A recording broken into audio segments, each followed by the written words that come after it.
Hello everyone, it's us here today again. Okay, today we are talking about the Robertson Opus. Yeah. Okay, so now we're going to go through some disclaimer. Right. So if you have any inquiry regarding any property related question, please contact us through our QR code, or you can find us in our social medias from here. Alright, so today's topic, Dennis. So what are we really going through today? Quite interesting because the topics we're going to talk about today will be very different from what we have been talking about, very different compared to what we have been speaking. So the first one will be what's TRO. TRO meaning the Robertson Opus. And after we talk about why CCR versus RCR properties and why leasehold versus freehold. And this is a very, very hot topic for many of us. Most importantly, number 4 will be does layouts of places that we stay in or we buy, does it really matter to you or to anyone else? I think with that in mind, I think a lot of buyers mainly go for location. Yes. Alright, we also will talk about why some layout can or cannot buy. Not say really cannot buy, but in the future when the next buyer would come in, they will be more receptive to what kind of layout from there. Yeah. And because when it comes to the resale part of things, people look at layouts as well. correct. And so when we buy, in the first place, we need to really think note. It's important as well. Correct. And of course, we'll go into more things like the units analysis. That's the reason why you're watching this video, right? Yeah. And of course, we'll go through some conclusion about this whole project. Okay. So about the Robertson Opus, this is actually a very iconic place that all of us might have been around there. And the Opus meaning in French is called masterpiece. And the masterpiece word comes from the developers and the designers and the architects to really mold the current Robertson Walk into a masterpiece where people can still enjoy its luxurious yet heritage location. So for Robertson Opus, we have a joint development between Fraser's property and Sekisui House. It is a 999 years leasehold location with residential and commercial in the first story. Basically, it's a mixed development. And most importantly, it has 5 blocks. These 5 blocks has 9 stories in one block and 10 stories in the rest of the 4 blocks. Most importantly, over here, we have 348 residential units, 26 retail shops, and the TOP is in second quarter 2030. It's actually quite soon. Yes. So for this development, right, they have a car park lots about 80%, which is quite good. Being said that, it's very near to MRT as well. Yes. So I believe that's also the reason why it would determine that not many will actually have cars with that in mind. Okay, and they also have a lot of bicycle lot in the first story. Coming back to the developers, Fraser Properties did a lot of homes in Singapore itself. They have more than 23k homes built in Singapore. And also, they built 8 at Mount Sophia, Watertown, North Point City, and even 8 at Woodleigh. Wow, crazy. For Sekisui House, they have seaside residences, 1 and 1 Holland Village. So they are quite reputable developers in Singapore particularly. Now, the best part is the principal architect is ADDP Architects. And they are not unfamiliar name to many. In fact, they built Multimodern, Avenue South, and New Ventura. Okay, let's go into the show model right now. Okay, so this particular artist impression, right, it's not the same image that I think of Robertson. Yeah, so what are some of the shops that you still remind you of Robertson Walk? I only know Double O, man. So I was always by the side. Looking at people partying. No, but I love Double because of the very affordable drinks. Yes. The shots, the jugs, right? And the music, of course the party scene. Right? And what I also frequently recently is the Wine Connection over there. And also I think a lot of people go there to watch football. Yeah. Like the finals of the World Cups or whatnot, right? And with this artist impression, we can see there's actually 5 blocks in this area. We have a very nice entrance over here. Yeah, over here there's a good entrance. Okay, so there's I think is 1, 2, sorry, which are the blocks again? Here, right? And here are the blocks that we're looking at. Okay, and it's all interconnected. You can see the bridge from here as well. And also they have the roof terrace connected. So technically the roof terrace you can walk one whole round. And of course with this, they also have 3 basements. Okay, and the courtyard actually is deep set into the area as well. And they have a very nice roof garden in all blocks. Looking at this artist impression, if you notice, you are able to go below and there's a deep set open area below. And this area actually allows people to walk around, and underneath there is a grocer. So everyone is able to buy their stuff as and when needed. So actually technically you don't need a fridge at home. because you have a 24-hour fridge right at the bottom. Yeah. But that's why this is a mixed development, and therefore we have about 26 units of retail stores for convenience for every single resident in this particular condo development. So you see this building, right, Dennis? Okay, so as you can see from here, right, do you see what's the difference between this block and this block? Okay, from what I see, right, actually this block is quite unique. So all of the units here, right, they actually have a very high ceiling. Right, later on we actually go through in this part. It will be a very special units in this block as compared to the other blocks. Yep. Okay, so now let's move on to have a look at the amenities. So we have the Opus Club, where all the function rooms are at. And with that, we have the gym and also the function room. And then Opus Common, where you have a big area for the children to run around, for people with pets to run around and what so. And most importantly, under the Opus Wellness, they have the 45-meter lap pool with an infinity wellness pool as well. And this part actually gives people that luxurious feel and also a very luxurious living. Now, when we look out of Robertson Opus, we have Robertson Opus over here, and then we have Chinatown nearby, Fort Canning Hill not too far away, maybe about 10 to 15 minutes walk, and then we have the CBD, which is just a couple of MRT stops away, plus Clarke Quay is walkable distance, and you are able to see Marina Bay Sands from here. And right now, you are just along the side of the iconic Singapore River, which our late Mr. Lee Kuan Yew used decades to clean up the place and making sure that it is a wonderful place or to stroll or even for tourists to admire what we have within Singapore itself. I think more importantly, actually, it's located in the core central region in the Prime District 9, okay? And with this in mind, right, this is actually very close to the Fort Canning MRT. Yes. I think it's probably about minutes walk away. Yeah, it's 5 minutes walk, but it's about 323 meters. Correct. It's really very walkable distance. And having said that, they have retail shop below near MRT. I think what more can you ask for, right? Yeah. And what more can you ask for? Actually, is the schools there. Oh yeah. Right. Yeah. Right. You have actually under 1 kilometer, you have River Valley Primary. Okay. Within 2 kilometers, you have Anglo Chinese School, St. Margaret's Primary School, Alexandra Primary School, Cantonment Primary School, and Zhangde Primary School, all within 2 kilometers. Right. The most important is River Valley Primary School is actually within 1 click. And therefore, this location or this condo development is very well sought after, not just for investors, but also for many own-stay families. I think apart from the amenities, right, I think more important is the convenience. As you can see over here, the MRT at the bottom part here, right? You can travel probably 2 stops to Outram to go into the different lines, the brown line, the purple and the green line, and even 3 stops and 5 stops away to the other lines in Marina Bay and Dobbigo as well. Okay, it's very convenient location. You can travel anywhere within, I think, close proximity. And technically, just within 2 stops, you are able to reach into other lines of our MRT. MRT network in Singapore. Yeah. Okay, let's move on into the collections of these Opus. Mainly, they have 3 different types of collection. The Premier Collection, which consists of the suite, 1 and 2 bedder. Luxury Collections, which is consists of the 2+ study, 3 bedrooms, the flexi and dual flex. And of course, the Legacy Collection, which consider 3 and 4 bedroom premium. Okay, what's the difference between the Premier and the other two, right?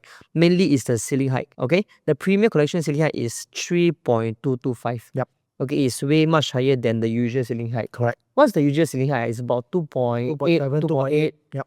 That range, yeah. So this actually provides a very luxurious kind of feeling in there as well. Other than that, the color scheme, it also makes a clear difference between Premier, Luxury and Legacy. Yeah, so this one we will touch into it, but we have to meet up with the show flat. Definitely. Come and have a look, and tell us how you feel. Yeah. Correct. So for you, Dennis, right? Personally, which kind of color scheme do you prefer? Like the dark or the fair kind? I like the dark kind. Given like you going to own your second property soon, right? Yeah. The dark kind, that means the kitchen top, the flooring or the walls, all dark. Yeah, I prefer the modern Lux. Modern Lux. Yeah, modern Lux. So you're the atas guy. I'm not the atas guy, but I hope my property will be the atas one. Will be. I think dark give the people kind of very, a bit of mysterious, a bit of luxurious feel.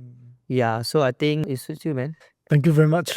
I like to have that hotel feel anyway. Yeah. Okay, let's move into the Unimix. So the Unimix here, we have suites. 1 bedroom, 2 bedder, 2 bed plus study, 3 bed plus flexi, 3 bed dual flex, and 3 bedroom premium and 4 bedroom premium. Now, why do I take time to read out all this? Is because over here, if you notice, actually in suite and 1 room, we only have about 80 units.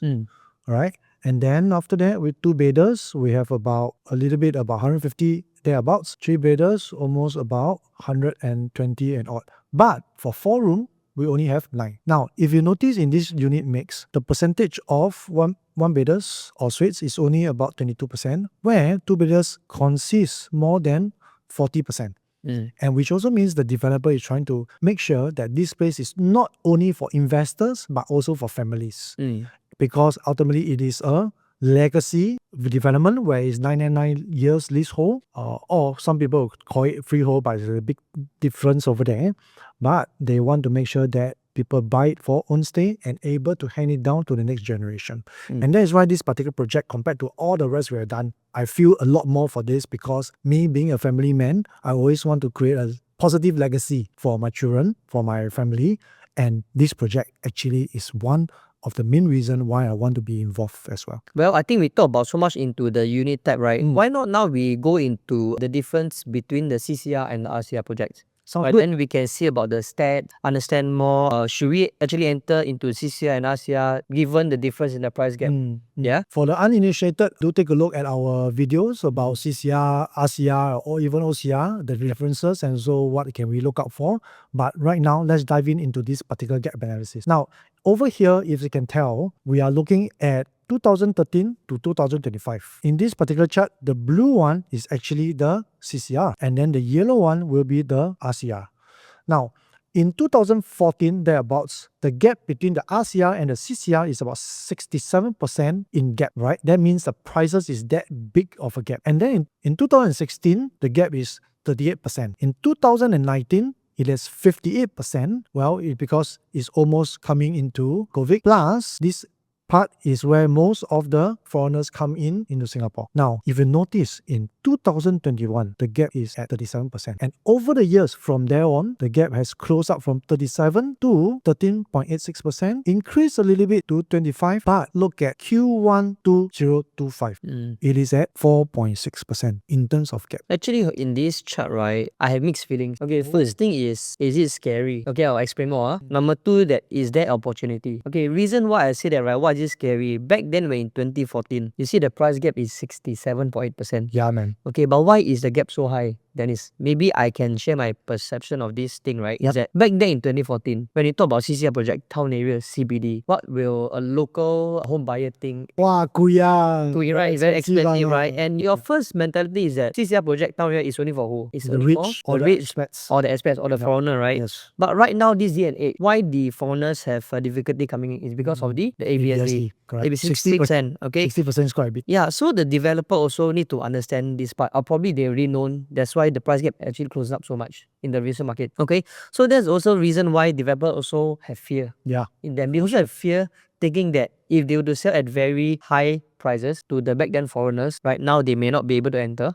to in this competitive market or even the ABSD, right? Will they have fear to price too high? Sure. Right. Sure. Of course, they have fear because if they price too high, then not a lot of people can buy, and they are not able to offload their units from there. Yes, definitely. So they have to price very carefully as well. Yes. So that I wouldn't say maybe slightly better than the mass market, home buyers might be able to enter as well. Yes. And probably they have an idea that, actually for a local home buyer, entering into the CCR market actually is not too bad. Yeah. And it actually is quite affordable to do it. Yeah. So next one, let's look at something called the D9 projects growth. Now, in particular here in the red line, we are looking at projects within D9 district with less than 150 units. And then the blue line are projects that have more than 300 units in D9.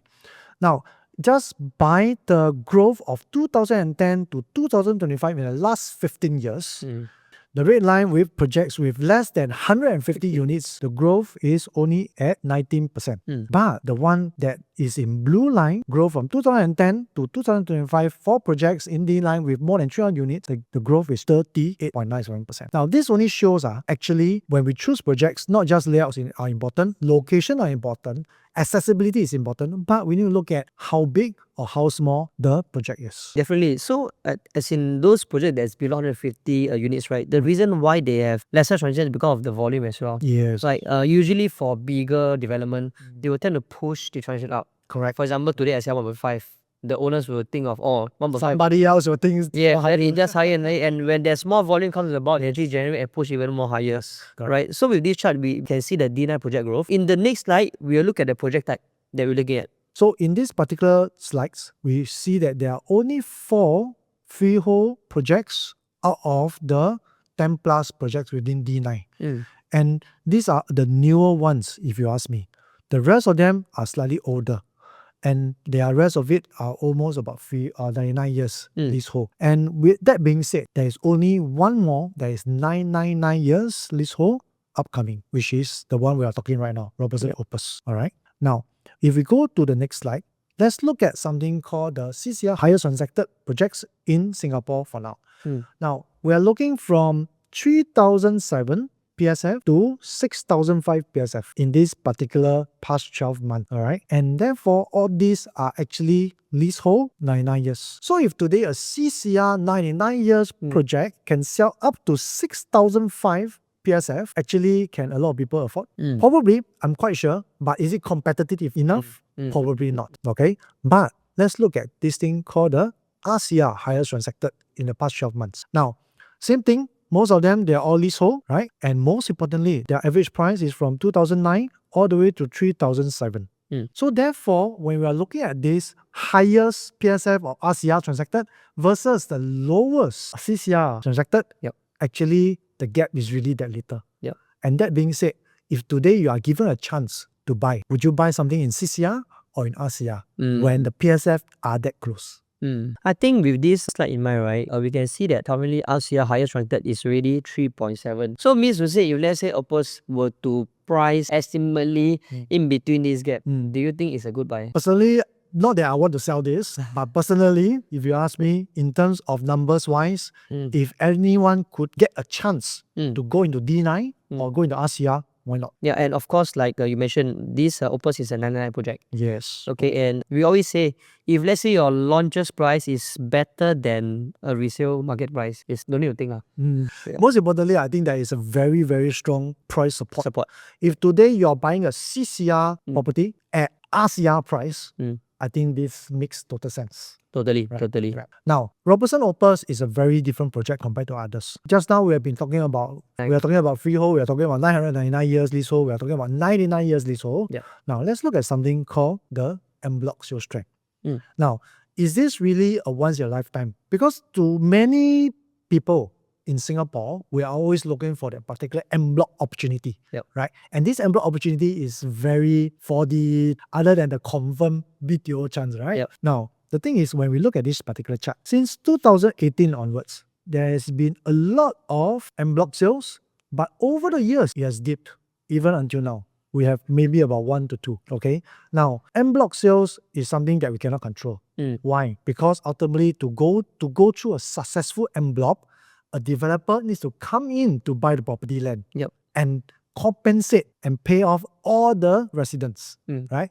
And in order for the residents to agree, we need a certain percentage. About 80%, I think. 80% of the residents to agree to this en bloc, then it will go through, right? I personally have seen and heard a few developments in the east side that has went through 2 times en bloc. And right now they're still going through a 3rd time, and high chance you will not go through as well, right? So if today you were to unite community within a project to be able to take chance of this en bloc, it can be a bit tough. So why we want to show this is because, yes, we could have once in a lifetime opportunity to own an en bloc property and wait for it to happen. But the Robertson Opus is slightly different. It is a redeveloped piece of property which the developers themselves are the owners, and they want to use this chance to make sure they are aligned with the current modern times. And therefore, yet they are able to price competitively against the market currently. And more importantly, they're able to retain its luxurious feel and its heritage. In the heritage, area. Correct. Because people will know what is Robertson Walk. People in the future will know what is Robertson Opus. Understand. Okay. Now, other than the location, amenities, other than why CCR, why RCR, why 999 years or 99 years leasehold, what's really most important is just now we mentioned, now that we understand the units mix, we need to understand how the layout matters. Now, when we talk about layout, Raymond, can I ask you, when we look at so many of our clients' property profile, whether they are selling, whether they are buying, actually, yes, they know what they want. They know they want to be near a certain school, they want to be near amenities, near MRT and whatever not. But I realize one thing that we are very different compared to some agents, okay, is that we don't look at something that's outside. We don't just look at things that are outside that controls or depicts price of the property. We look at what's in it or what's at it. And this thing is called layout. Yeah. So maybe in this case, you want to explain to Yep. our viewers here about this. Correct. So as you can see from here, right, technically for this case study, we are using Principal Gardens and the Crest. So Dennis, do you think these two projects over here, the Crest and Principal Garden, right, which is very near to Red Hill MRT, technically it shouldn't have a lot of price difference, am I right? Yeah. Even the fact that they are side by side, and like except that this is, I think they are built in probably 7 blocks, and this one I think maybe a few blocks. Okay, technically it shouldn't be a lot of difference. Both are 99 years old, right? And of course, what we want to also see that what's their investment in return. Okay. So from here we can see Principal Garden, right? Both we are using 3-bedroom as a comparison. Okay, both bought at the same period at 2015. Okay, and they bought at the similar price at about 1.6. Okay, quantum about quite similar as well. Okay, but years later at 2025 when they sell. Okay, why do Principal Garden can sell at about 2.4 PSF and for the Crest at only 2,000 per square feet? Which is, I think, differ their selling price by so much. So for Principal Garden, right, the 3-bedroom actually can goes up to 900k profit. Wow. Wow, I think the Crest is only 460, although it's still a profit. It's still good money actually. Still good money, but if you look at the development beside you, almost 2x there. How I wish. If I was a Crest owners, I would be thinking, why didn't I buy Principal Garden? Yeah, of course. That's why we say that the layout actually matters. So now we can see from here, right? Principal Garden, this one is a stack 17. Okay, they have coming from the foyer here. There's a very nice back WC. If I'm not wrong, they have a private lift over here. Right. Yeah, okay. And they have very nice kitchen as well, squarish. Big living area and a specific dining area as well. Long balconies, squarish rooms, very easily done. Okay, once it's being done squarish, you can actually have a lot of configuration that you can do. Yes, a lot of versatility. And important, you have a very wide frontage living, which is from here all the way down. So when you come in from the private lift, you can see there's a big vast view you can see from there as well. Whereas for the Crest, right, you come in, although it's a private lift, but it has a irregular shape. Okay, you can see the rooms area over here. Okay, and you come out, same thing, you have a very big and wide living area, but I think the room size is the one that kind of will have difficulty finding buyers in the future. Yes. The problem is that once you put your listing in the market for too long, then you start to accumulate these things. Then a lot of buyers will come in and see, why does this development have so much, a listing that's being stuck? And when they zoom in into the layout, one of the worries and the problem. Actually, very cute. Eh? The private lift when you come out is right at the toilet. Oh, over here. Yes. Yeah. You face the toilet wall. Of course, you are able to put in one more door. painting is quite nice. But you just need to make maybe a 180 degrees turn and then you're able to see the wide frontage. But for Principal Garden, it's quite obvious. The moment you come out from the lift, actually you have a good vantage. And then straight out, you are able to see beyond the balcony as well. And usually people won't use this lift here. Usually it's for delivery, or maybe some other things, right? The side door. You just use your private lift over here. Right. Okay, let's see the next example. So do you know where is Sky Habitat and Skyview? Yeah, Bishan. Bishan, right? It's very popular. When you go past especially you can see, right? Correct. Yeah, so again, these two developments, they are actually side by side. Okay, and technically, they shouldn't differ that much. Again, right? Both are very close proximity, junction 8. Yep. Okay, they got good schools nearby as well. Okay, let's look at their profits. So for Sky Habitat, okay, we are using a 1 and 2 bedder for a gauge. All right, both buy at the same period at about 2018, 2017. Okay, so for Sky Habitat, they purchased a price about 1.6, close to 1.7 per square feet. Okay, and for Skyview, about the same price as well, and in 2027-28. But you see, the average profit for the Sky Habitat is about 199, close to 200. Whereas for Skyview, the average is about 240, right? And the max profit for Sky Habitat is about 435, and for Skyview is about 676. Yes. Okay, given said that, right, recently when they sold their units in 2025 April, Sky Habitat made a profit about 300 plus thousand. Okay, whereas for Skyview is about only 200, a lack of about 100,000 in mind. I also think for this is even bigger size. Yep. Yeah. 2 bedder. So 1 bedder has a profit amount in Skyview at 200k and 2 bedder will be about 500. So if you use apple to apple, right, it should be this 332 and this 500. I think it's close to about 150 over difference. Yeah. Right? Why is that so, right? So we can see in the layout right now, for Sky Habitat, this is not a very fair comparison, but later I'll tell you why. Okay. For Sky Habitat, this is a 1 plus study, 710 square feet. Okay, whereas View Skyview is a one bedder, 448. Okay, so for one plus study square meter of 710, right? You can see the layout here. They have a very interesting study at the back at this corner.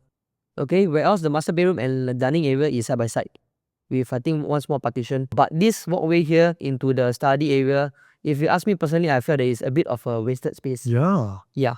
Okay, and they have this very long open kitchenette. Okay, whereas for the Skyview one bedder, right, you coming into the room, in the house, sorry, although it's an open kitchen concept, but it's actually is into their own area here. Okay, move in straight away is your living and master. It's Right. very well sectored out apart. Very practical as well. Correct. But why am I using this as a comparison? That is because you see, given 710 square feet and a 484, what is the current rental use for both? Wow, actually quite close. Quite close, right? And when you purchase Skyview 484 and Skyview at 710, what's the different price difference like? I think it's quite drastic, right? Yeah, it will be quite drastic. Yeah, for sure. but if you were to spend lesser and to have a bit just slightly lower rental use, I think you know which one to choose from. Yeah, Huh? because rental yield is still important when it comes to percentage. Definitely. Yeah. So for you, in your mind, does layout plays a big part when selecting or development itself? Even for own stay, or not just for own stay, also for investment, I think it's very important. Then we will know exactly exactly how we can design, whether is it for own stay to make sure that whether you are comfortable in the house, or for investment wise, when you want to rent it out, you are able to do it bare and make it nice. So when the tenants come in and take a look at it, they are able to visualize how you're going to stay here for the next 1 or 2 years. Yes, correct. Because for this habitat unit, right, the study, I don't see is a very usable space For me, I'll make it a storeroom, man. Yeah. So that's also the reason why everyone go for the rental part. But at the same time, when you buy a 44 square feet unit, your quantum is lower. Yep. But in this sense, your rental Use. income per month is higher. Yep. That also makes your rental yield higher. Definitely. Yeah. Okay, with that said, shall we go into a unit analysis of Opus, which I think everyone is waiting for? Yes. Okay, so for Opus, right, like we mentioned, there's actually 5 different blocks over here. Yes, correct. 1, 2, 3, 4, 5. Okay, maybe you can share everyone what the difference in these 5 blocks. Okay, so the big difference over here for these 5 blocks is that in block 15, this is where we have all the high ceiling units. We are at 3.225 meter high ceiling, and then after all the 4 blocks over here, they are at 2.875 meter in terms of ceiling height. Now, of course, when we look at the bottom here or the slides, now we have 3 different kind of collections in this part of the development, where the suites, 1 bedder and 2 bedder, some of the 2 bedders, we are under the premier collection. Okay, and in the 2 bedders, the B1 layouts are the ones in the premier. The premier collections, they typically have white finishings, which are lighter palette of colors. Okay, and then when it comes to luxury collection, we have the 2 bedders, part of 2 bedders, and also part of the 3 bedders to be in this luxury collection, where it is in blocks 7, 11, and 13. And the unit types are as such, which will walk through some of the favorite layouts that we have, and anyone can consider to take a look at those. Okay, now last but not least, we have the Legacy collection. The Legacy collection will be the 3-bed premium and the 4-bed premium, which all of them are in block 9 itself. And we have the C1, C2, and the D1. Now, all these 3 collections, I did mention premium is a lighter tone, and then the luxury collection, we have the wood tone, which is the more luxurious feel, which is giving you a little bit of heritage feel as well, with a bit of marble here and there.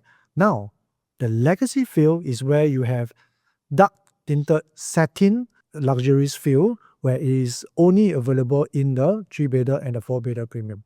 Okay, these are the differences for all this. Alright, then after that, let's look at the unit mix. Now, we did talk about a little bit about what we have here. Now, the suites and the 1-bedders are ranging from 431 square feet all the way to 495. And the 2-bedders, the smallest one would be 689 all the way to 743. Okay, which is the one with 2-bedder plus study.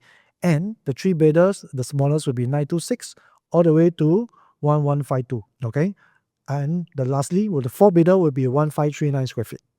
Okay, and over here, this is where you have all the unit stacks. Okay, so now let's look into the one bedder layout analysis. So Dennis, I ask you, for you like your own house, right? Do you prefer your tiles to be small or big, like your floor tiles? Wow. Actually, now that I go into this industry, it makes a whole lot of difference between small and big But tile. why you say so? Other than the aesthetic look of it, right? Mm. I have a small tile, depending on where you put it. If we are looking at just the flooring, right? Small tiles is Toilet. just normal, lor, right? Yeah. The standard one is what 40 cm by 40 cm, which is normal. Yes, Then after that, the bigger ones will be 60 or 80 by 80 or 60, right? correct.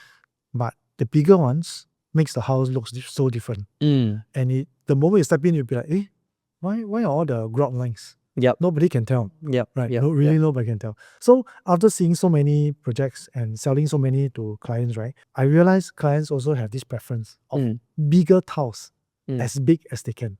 Right. But of course, big tiles also means more expensive. Exactly. Not because it's the material, it's Yep. because of the workmanship. Correct. Because small tiles or one manpower is able to do it. Yep. But a bigger one, the bigger it is, they need more manpower. More. Correct. Yeah. And this was actually brought to me by one of the IDs that I know. And that is why large format tiles are always more expensive and hence more well sought after as well. Exactly. So what if I can tell you, right, for the Opus one bedder, their tiles is so big that you cannot see the grout line.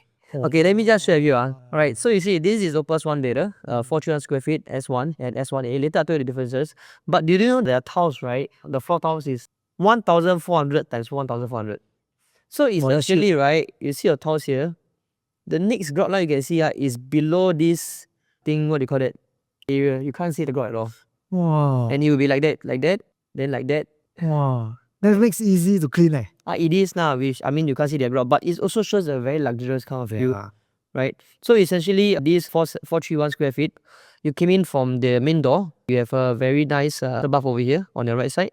Come in with a nice open kitchenette. Come in, open master bedroom and living area, dining area as well, and of course with a balcony. Okay, what's the difference between this S1 and S1A? Can you tell me, Dennis? Can you see the main differences over here? Actually, not a lot. No, right? Really can't tell. Let me share here. Okay, so the layout actually got no differences at all. It's only the kind of the facade of it. Alright, it will actually affect, I mean, the view of it. So this S1 and S1A, they are all more outwards facing. Okay, and there's only 40 units of it at 11% of the whole 11%, development. yep. Okay, let's say now, right, Opus, just use an estimation. If Opus were to price about 3.2 to 3.3 per square feet, okay, you do the math, 3.2 times about 431, the price will be about 1.38 million. Okay, I think this price is quite affordable in the market right now for a CCR project, Yes. a dine project, given just now what we shows the recent transition area. Okay, as 999 leasehold is mostly like a freehold. Okay, so people usually use it as what? It's mostly for own stay, right? Correct. Okay, having said that, okay, with low supply, people always think that, but they must have high demand. Correct? And but we also have to look at the surrounding upcoming supply. Yeah. With this article in Business Time, right, actually Google Land placed a top bid of 627.8 million for the River Valley plot next to Great City. You can see there's parcel B over here. Total, there's another 3 plots, parcel C and parcel A. Okay, having said that, right, land parcel B actually have 475 units, Dennis. Okay, and of course with land parcel A, B and C combined together, there's more than 2,200 units. That's quite a lot actually. But my main concern right now, right, if let's say these parcels come out to be a 99 years leasehold. Okay, so usually the difference between freehold or leasehold, the difference is about 30% difference. Yes, there are lots. Correct. So if let's say all these projects come out to be about 2.7 per square feet, essentially compared to our 3.2, 3.3, about 600 price difference get in between. Yep. You do the math times maybe a 430 square feet one bedder times 600 per square feet differences, it will be about 250k difference for one bedder. So this also poses quite a challenging side for our Opus one bedder as well, because if let's say you have to compare to them, okay, will it be for a good buy or people will go for more affordable buy instead? Okay, but of course, things they have to look out is the layout as well. Correct. Okay, just now that's why I say the layout is very important. But of course, Opus itself got a very good squarish, nice layout. Okay, so essentially, buying into area with low supply plus good demand may not be a sure win. Yes. Correct, yeah. Sure. So after, There's a lot of other factors that we need to look at. correct. So when you watch this video, right, you only want to find out about one thing. not just for Opus itself, okay, is that how do you choose which project to enter, okay, and you can bring this particular factor into other projects if you're interested as well. Yep. Okay, so now we talk about supply and demand, right? A lot of people say that when there's a low supply, okay, the demand sure to be good because people will snatch, right? But in these instances, we can see in D9, okay, we use a one bidder ratio compared to the development. In D9 UE Square, we have 74 one bidder. Their development has 345, so essentially about 21%. The Avenue, we have 69 units over 376, about 18%. Martin Place Residences is about 28% as compared to D1. Okay, View on Shenton, we have 45% one bidder. Okay, Marina One Residences, we have 43% one bidder. And Wells the Sale, we have 39% one bidder. Yeah. So with this in mind, what does this set show you then? It shows that D1 have a lot of one bidder over there. Yes, correct. And that means also the volume is very high. Mm-hmm. Okay, means to say, will there be a better rental use? Question one, because we always say supply and demand, right? Yeah. So when the supply is high, demand might be low Demand because very people lower. can choose. Yep. And well, the supply is low, people are snatching. Yes. Right, but in these instances, I think it may not be true because let's look at the rental use over here. Okay, we can see this is both UE Square and Martin Place is actually D9. Mm-hmm. The Sale and actually Marina One is D1. Having said that, look at their volume. For D1, we have about 468 rental use in the past 2 years. And for Marina One, we have about 505. Wow. Whereas But- for D9, right, we only have 99 and 53. Mm. Okay, although the price are quite similar, but the volume that we look at is quite crazy. So Marina side, the rental use volume are much higher and the risks are also higher as well. Okay, so this actually does not mean that supply low equal to higher demand. Why is this happening, Dennis? When people come to buy property, right, people are looking at demand supply. Yep. Right, but supply we can research on the units around the area, how many. But for demand, how do you actually determine? How we determine demand? Right, so people actually look at the volume. Mm-hmm. But actually for demand, right, people, we need to understand what people are looking for in a district. Is it the good layout? Okay, is it the convenience? Okay, is it the furnishing? Okay, best way, right, actually is to have a low supply and high demand. Of course. Okay, of but course. it's Yep. not as simple. Not within our control actually. So at the end of the day, you must actually have the correct layout that Yes. you had, and you must know which project to eye in. Correct. Correct. Most Right? importantly, we need to aim the right location. Definitely. Right. I think so that you will have a lot of demand in that area. Yes. There's a lot of factors to look into. It's Yep. not as simple as it seems. Mm-hmm. Okay, so let's now look into the next floor plan. So this is type 1A, 495 square feet. So this type 1A, right, most of them are inwards facing into the swimming pool.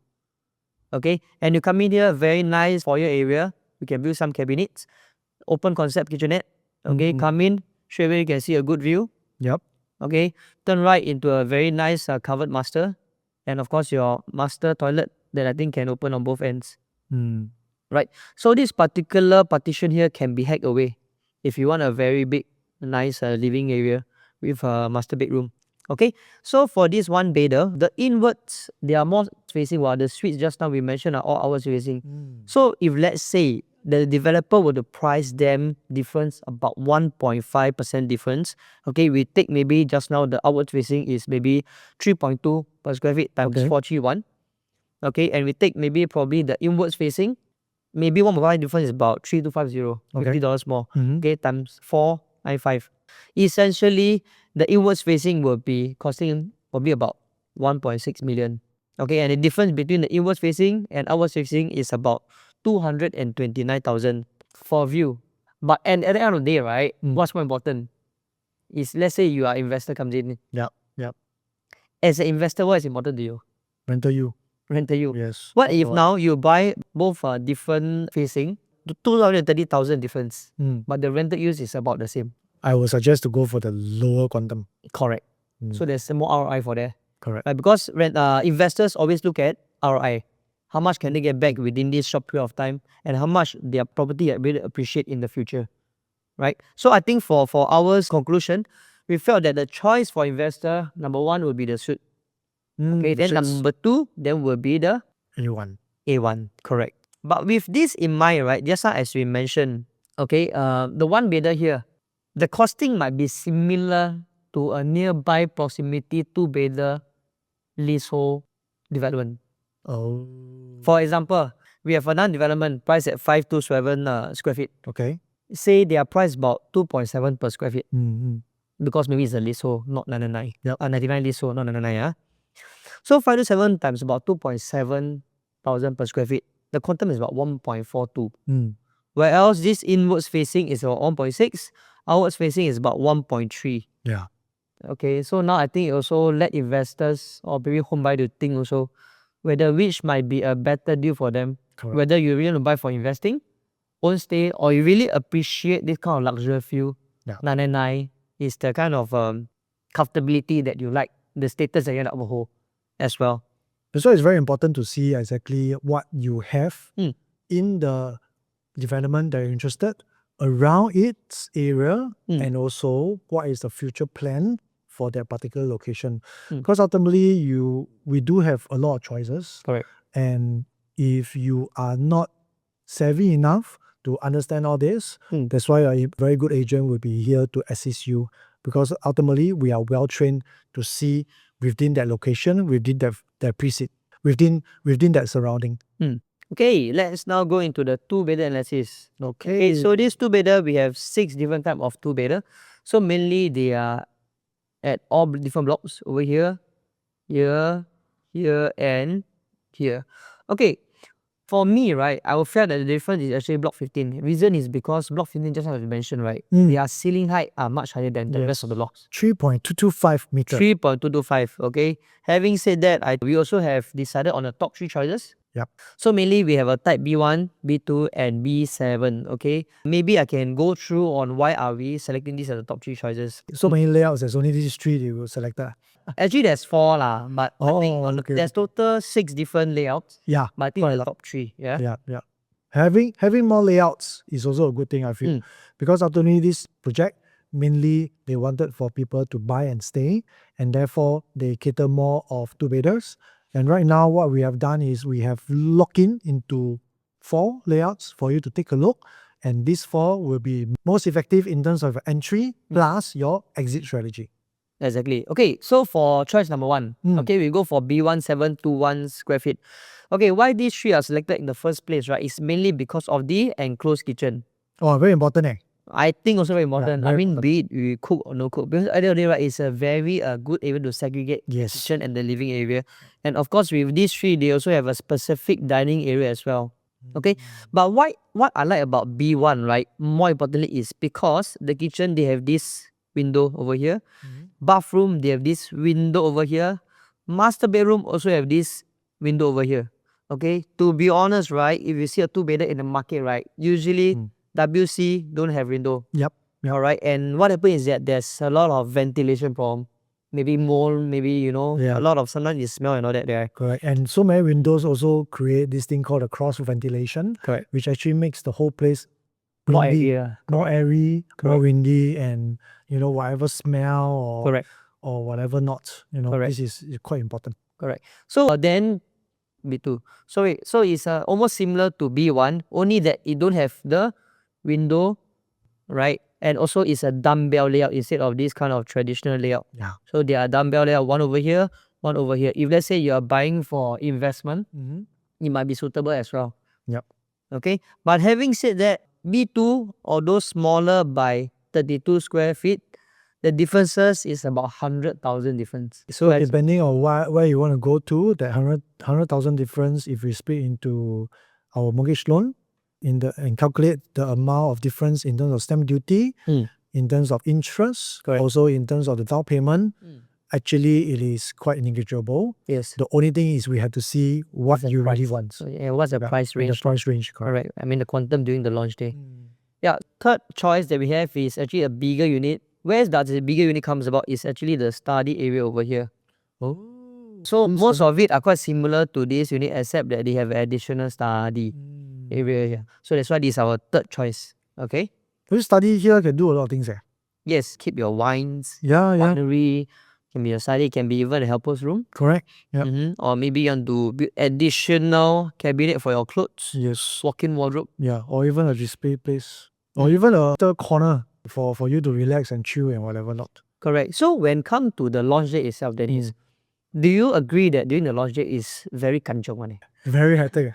I don't know whether is it hectic for the buyers lah, but as agents we are very kanchong for sure. Right? Because we want to make sure that our clients buy the best unit, and every single minute there will be a unit being sold, and that could be one of the unit that is on the client's checklist. Then we need to source out. We need to find another one and make sure that we all shortlist and make sure that it is good Yep. to go ahead. It's like when you queuing it, right? You have a list of selection, and by the time it reaches your selection, right? Faster, right? Yep.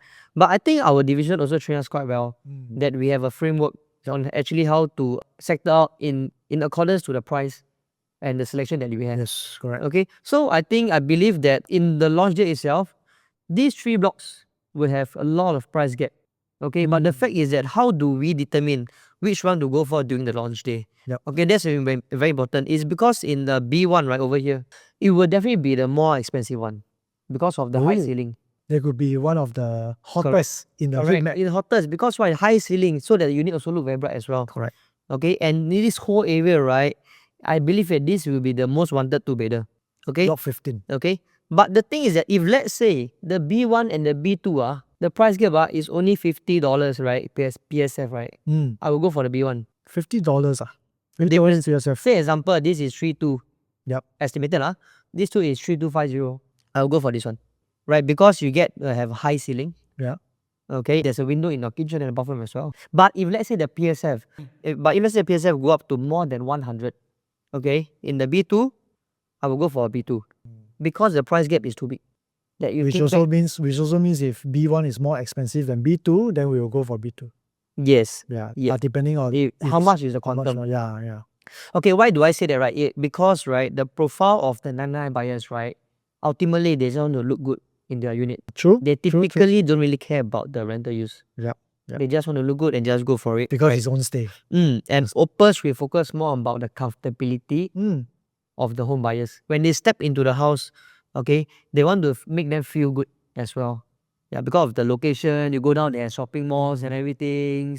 So let's not talk about the third choice. Yeah, third choice for the 2-bedder. Okay, we have the B7. Third or fourth. Yeah, so now we talk about the third choice of 2-bedder. This is a 2-bed plus study. Okay, why is this considered a third choice? Just want to mention, right? We have a study area over here. Okay, because for here, right, you actually have a very long view to their next neighbor in front. Okay, as compared to the other stack over here, it's quite close proximity to the neighbors. But having said that, okay, the stack on this stack 13, right, will be, I felt will be a bit less bright as compared to this stack over here, block 7. Possibly. Because of these 2 blocks that's blocking the view by the side. But it has this thing called a pool view. Exactly. Exactly. So whereas for the one in block 7, right, they actually have more light coming from here as well. Yeah. Okay. So having said this, why is this again considered a third choice? It's because we look at the resale market in the future. Why I say that this is the choice, right, is because we look at the resale market in the future. Okay, so if let's say, right, you are a resale buyer today, okay, you look in 2 or 3 bedder in the market. Typically, if let's say they maybe about just a difference in a bit of quantum, you look in 3 bedder, you'll find this layout. But if you look at the 2 bedder, then you go to B1, B2. Okay. That's why I'll put this at the third choice instead of later I'll show you what the fourth choice is. Yep. Right? Essentially, for resale buyer, they'll look for more space instead. So actually, this plays a big part. And this study actually plays it very nicely. Yeah. In the whole unit. It's not jagged into one corner. Correct. That's why I think it's quite nicely done. Yes. Okay, let's now talk into our fourth choice, alright, the type B4. Okay, although it's inwards facing, okay, compared to the rest, as compared to the rest of the B4 to B7, right, this particular unit type itself, they still have enclosed kitchen. Okay, although they don't have windows in the toilet and the bathroom, but at least they have enclosed kitchen. Okay, and a very nice traditional layout over here as well. Okay, that's why it's being planted at the fourth choice. And of course, also because of the inwards facing, you have the pool view. Yes. Plus, what they see is actually not just the swimming pool, but also the courtyard that is sunken. And this makes it higher than... So even if you are living at the 8th floor, it can seem like you are living at the 10th or 11th floor. So even if you buy low floor, the view is actually quite nice. If you don't believe, you feel free to reach us out. If you want to know more, feel free to reach us and we can bring you to show flat to look at the model. And the model actually gives you a very good 3D feel. Okay, so next up we will talk about the last three choices of the two-bedder. That what we felt that is okay, but we felt that there are some space that can be better utilized. Yes. Right, so for the last three choices, we have B6, B3, and B5. All of them do not have any enclosed kitchen. So I think an enclosed kitchen is quite important lah. It is. If you cook often, even if you don't actually, it acts as a very segregated kitchen area. Correct. Right, because you see for here, right, the dining and kitchen is combined together. Right, so essentially, if my dining table here and people is walking around here while I'm cooking, A little bit awkward. I think the pot will fly lah. Right, so I think that's one point about the enclosed kitchen. I think the second part is the walk-in area, the foyer area. Let's look at type B6. Okay, so you walk in, straight away there's a small window aircon ledge. Then you will see a bit of privacy if you ask me, because your vision probably is only here. Whereas for the type B3, you go in only, straight away is the kitchen. Okay, then after that, you come in straight away is the whole thing. But it's a good and not so good thing lah. It depends whether you like to straight away see your kitchen. Okay, so for B5, they have actually quite a long walkway into it, similar to B6. Just as a mirror image. So ultimately, what we'll choose for the two-bedder, conclusion is that choose first two choices as B1, B2. Yep. Subsequently, the B7 with the study. Yes. Right. Then B4 is because B4 don't have. B4 is enclosed kitchen. Okay. And the rest of the three, B6, B3, and B5, which are the last few choices. So let's now move into the three-bedder. Okay. For this three-bedder, right, we have 9 different types of three-bedder. Okay. We have 13 stacks and 109 units. We consider about 32% of the whole development. Okay, as you can see, they are all actually situated in the 4 different blocks except 15. Yes. Okay, so it's 1, 2, 3, and 4. So let's look at our first choice right now. So for the three-bedder, type 1, C1 and C2, actually not much of a difference. Both at 1152 square feet, and there's only 27 units. It's going to be a hot favorite, man. Yes, okay, let me show you why, right? C1 and C2, right? What's good is that they have a very nice yard area, NWC as well, and both have the window over here. Okay, number one, when you walk in, and they have a very nice household shelter, but it's being tucked back into the service yard. It's not like open up this way, then you have a very weird entrance here or here. It's being tucked to the back so that it's concealed up for your guests. Even for this kitchen, right, they have this movable glass panel. Okay, whereby if you are cooking, you can actually enclose it up and cover up. But having said that, if let's say you have a lot of guests that come to your house during a festive season, you can actually open this up all the way. So it means to say you have actually a tabletop over here, dry kitchen. Yeah. That is essentially your whole living area, right? Actually, it's quite big. Well, it makes the three-bedder like a 4 to 5-bedder. Exactly. And you know what? If let's say you don't need so many rooms, you maybe need only 2 bedrooms. Essentially, you can hack this wall as well. Yeah, because Robertson Opus is non-PVC. Correct. So therefore, you're able to hack down some walls to enlarge your space. So if you do hack this wall, right, you see, this whole balcony is enlarged for you. So it means to say, right, essentially your living area is from here all the way up. And you open up your dry kitchen, this would be a whole living area. It's perfect for families who likes to host.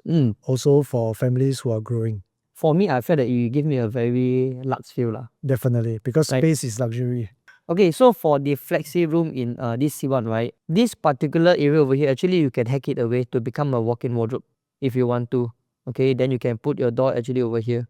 Then this whole area will be a all master bedroom. Huge one. There's a possibility. Okay, and of course, the master bedroom, we have a window over here as well. Yep, being a type C1, C2 is my first choice lah.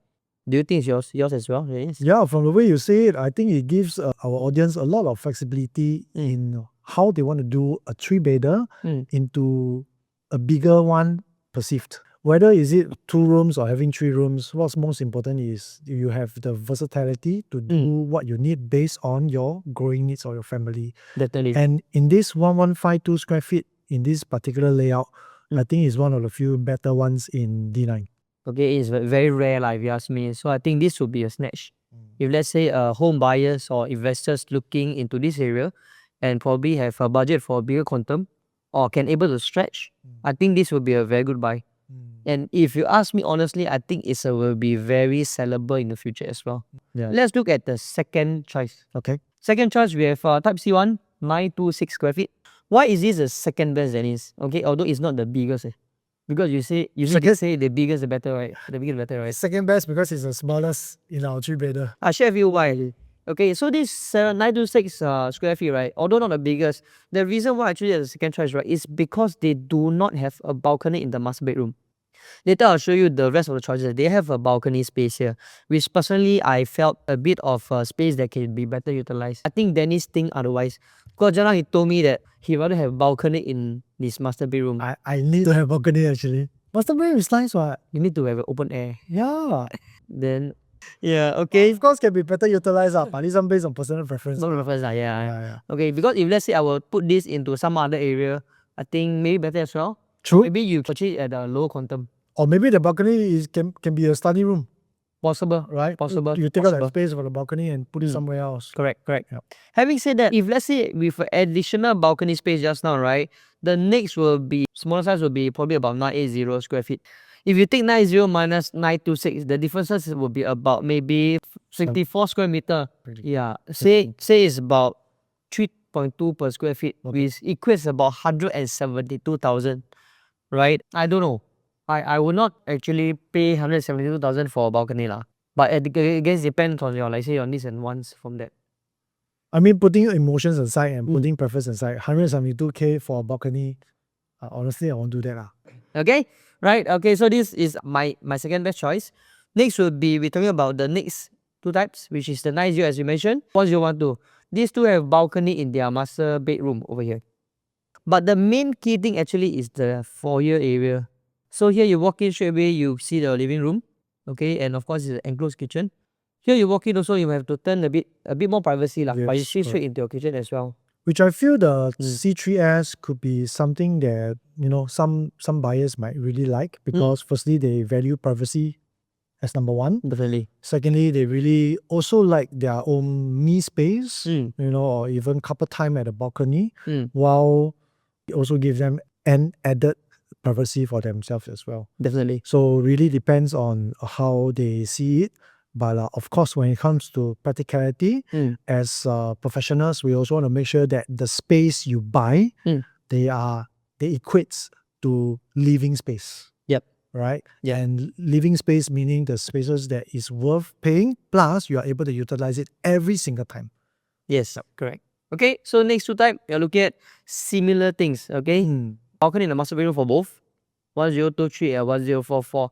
Now it's really the foyer area. So we have a very longish foyer area, okay, and we also have this even more privacy foyer area. Okay, this 1044 actually you can build a shoe rack, some both side cabinet as well.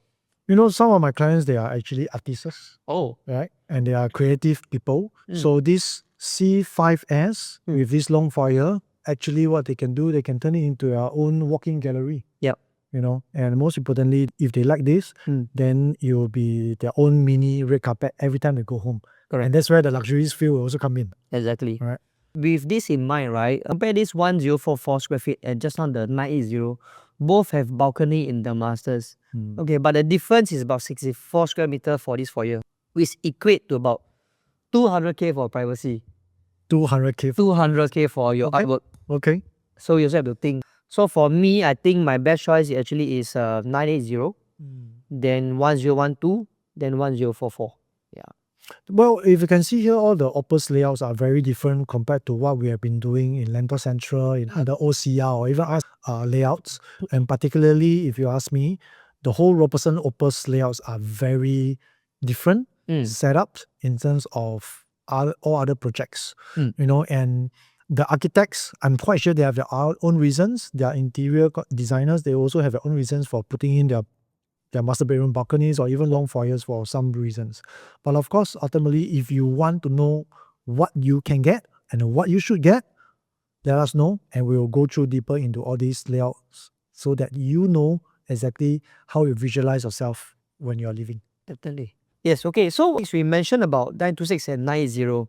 Let's put them side by side now. Okay. So that we can see clearly where is the usable space.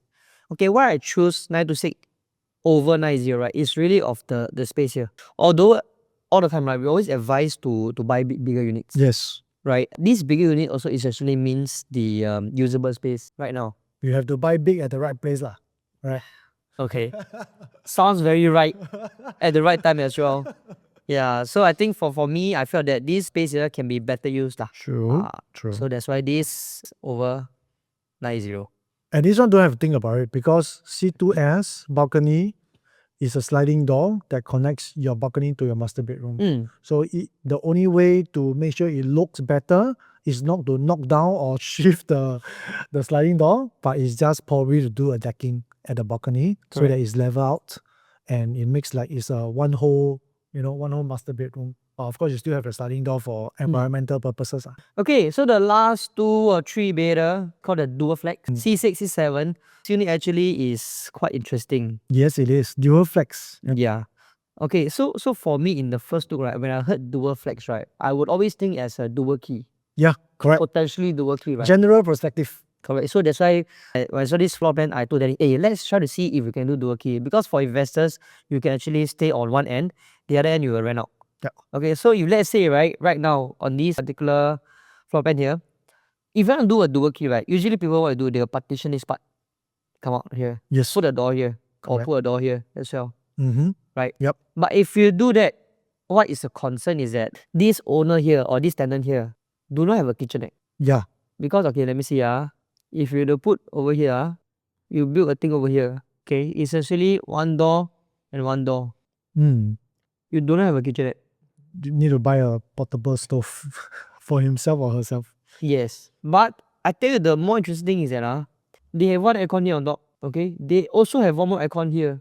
So the thing is that what happened to this area here when you on the aircon will be very hot. If you don't have the aircon, if you enclose it up. Correct. If you put into this dual key concept. Yes. Oh. So doing a dual key in this particular C6 layout, it can be a little bit challenging. Challenging, right? Yes. Yeah. I think we also had a discussion that if let's say this cannot be done in a dual key, can it be done in a different other format? For example, co-living. Co-living is essentially Yeah. It essentially means that you leave your room, I leave my room. Correct. Or we share the same Common area. Yes. Okay, means to say, right, if let's say we were to partition this into here and partition this into maybe here, same thing. So this part here will be the communal area for them. So essentially here can be for a family of maybe 2 to 3 to stay together. Yes. Here for one bedder, then this will be shared. Actually, it's a very good choice if it's done for co-living. But of course, I'm very sure the developer do this layout in a dual flex so that the buyer of this particular layout or this stack of property, they know and they have the flexibility to do as per needed. Correct. So ultimately, I would think that the possibility to do dual key is quite impossible. More a bit like co-living. But if let's say you actually stay on your own, I think it's quite okay for the whole unit. Yeah, it's actually, whether is it both C6 or C7, if you don't rent it out or you don't use it as investment, if it's really for own stay, right? Correct. Actually, the bedroom 2 for both layouts can be the junior master suite. Exactly. So let's look at the layout again. Actually, it's quite nice. But it's an open kitchen. Open kitchen, correct. So unless you cook very often, then it will be a bit... Okay, so with this in mind, I believe that 2 layout is probably our not so front choice. Won't be the a few choices. Will not be the priority choice for sure. Understand. But if you have growing needs in terms of family, and if you have maybe 1 to 2 kids that requires their own privacy and you want to give them a chance to have a junior master suite, correct, and maybe use this chance to get them to be a little bit more independent, so that in the future when they grow up and they have their own family, this is the right time to retrain them. Exactly. Yeah. But of course, we must have that space for them to practice this independence. Yes. Right? And this layout could be one of it. Definitely. So having this few 3-bedder layout, do you think that there's a lot of current resale listing in the market in River Valley at the moment? Actually, River Valley, I think there will be several, but we still need to look at what's the demand and what's the supply. Correct. Right? Now that the market in Singapore, everyone is buying, but somebody needs to sell. Definitely. Right? Definitely. So maybe you can show us. Okay, so let's now go deep. Sorry, 1 minute. Can. Sorry, yeah. Can, don't worry.